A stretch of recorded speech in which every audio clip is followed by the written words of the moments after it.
Inoiz ez naiz eroso sentitu eskolan. Nota honak atera ditut beti, baina lagunak egiteko arazoak izan ditut. Medikuntza ikastera Bilbora joan nintzen. Pandemiak han harrapatu ninduen, eta ondoratu egin nintzen. Psikologora joatea erabaki nuen, baina gurasoei ezer esan gabe. Ezkutatu egin nien. Antsietatea diagnostikatu didate. Jon Aleman naiz eta 22 urte ditut. Jon, ze moduz? Ongi, zu? Ongi. Zu sare sozialen bitartez aurkitu zaitugu, Twitterren bidez. Bai, hori da.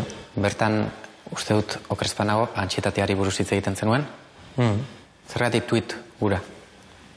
Twitteren, segitzaitu lagun batzuk, unitik edo, Bilbon egin dituen lagun batzuk, eta batzutan nola bakit irakurriko dutela, gaizki sentitzen naizena idazten dut, eta batzutan haien mezoak jasotzen ditut, haien aholkoak eta babesa txiki bat atximaten duten. Pandemiak dena okertu zuen? Bai. Zergatik? Pandemiak torri zen bigarren mailan nintzelaik, konfinamendua eta gero hirugarren mailan... Unibertsitateko bigarren mailan. Hori da. Eta gero hirugarren mailan, Bilbon nintzen eta ikasle egoitza batean, ene lagun batzukin, lagun honekin, eta poliki-poliki gaizki senditzen nintzen, negarriteko gogoarekin, eta ez nuen ulertzen zergatik. Beti triste, negarrez, hobetik atera, ez dinatera batzutan, eta ez nuen ulertzen zergatik. Hau zen, agian hori dator etxan jasotako presio handi batengatik edo eskolan nire nola baztertzua sentitzen nintzen,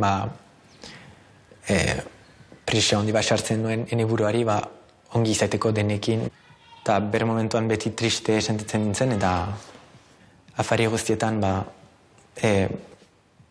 botak aiten nuen, botagurak nintuen botak aiten nuen. Eta ara, zaila zen.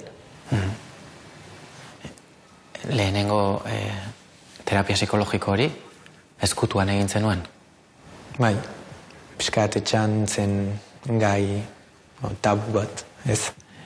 Batzutan esaten zuten, gaizki sentitzen bazare, psikologa deituko dut eta ikusiko duzu. Pixkat zigor gisa, ez. Psikologoa etxean zan, azken aukera, zigor moduko bat. Bai, hola sentitu dut, bai. Eta horregatik, zuk ematen duzunean pausua, esate duzu hobeto ezkutuan eraman. Bai, hori da. Izan ziren bi hitzordu bakarrik, eta gero amak galetu zian, nondik zatoz? Eta esan nion, psikologa nintzen, eta... Nola reakzionatu zuen? Beldurtu egon da, iskat. Uste zuen gauza grabe bat gertatzen zela, eta zergatik ez nion kontatu lehenago, zergatik... Zera saldu zenion? Barnuela psikologora joan probatzeko eta agian erantzun bat atxamaiteko zergatiko lasentzen naizen galerari erantzuteko.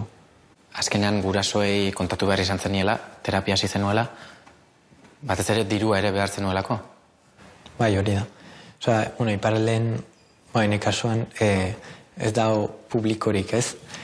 Ez da olako zerbitzurik esizitzen, beraz, joan izen psikologo baten ganat, eta, horren bat, die agian 50 euro, eta, esan zianean, astero ikusi barginuela elkar, pentsatu dut, astero, hasten manaiz, eta, izango da, hilabete batean, 200 euro, eta, nik ezin dut ordaindu.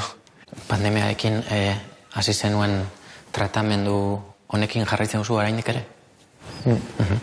Medikatu nahi zenuen? Medikatu nahi... Edo beharra ikusten zenuen? Behar bai, agian bai. Nik Esan nuen, hartuko dut eta gero ikusiko nola doan eta... Zer modu joan zen?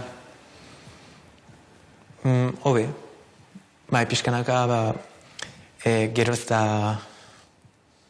Hobe senditzen nintzen, ez nuen botak egiten egunero. Eta, nik uste dut, fisikoki hobe. Egun ez duzu eskutuan mantentzen terapian zaudenik? Ez. Eta zure inguruak nola hartu du? Nik ez dut lotxaik sentitzen hori aipatzen dutanean, baina gero besten erreakzioak ikusita edo ez dakizu ala segitu edo ez dakizu beti zaila da aurre irritzi horrei kontraitea eta... Eskerrik asko, ez talako erraza kamera aurrean jarri eta kontatu duzun guztia kontatzea. Ja, berezia, Nik uste pandemiak utzi duela, agerian utzi duela gure gizartearen pixkat mugak edo arazoak, gure osasun sistema, eta beti entzuten dugu telebistan datorkigun krisi ekonomiko, sozial, pairatuko dugula ez. Eta kezkagarria da.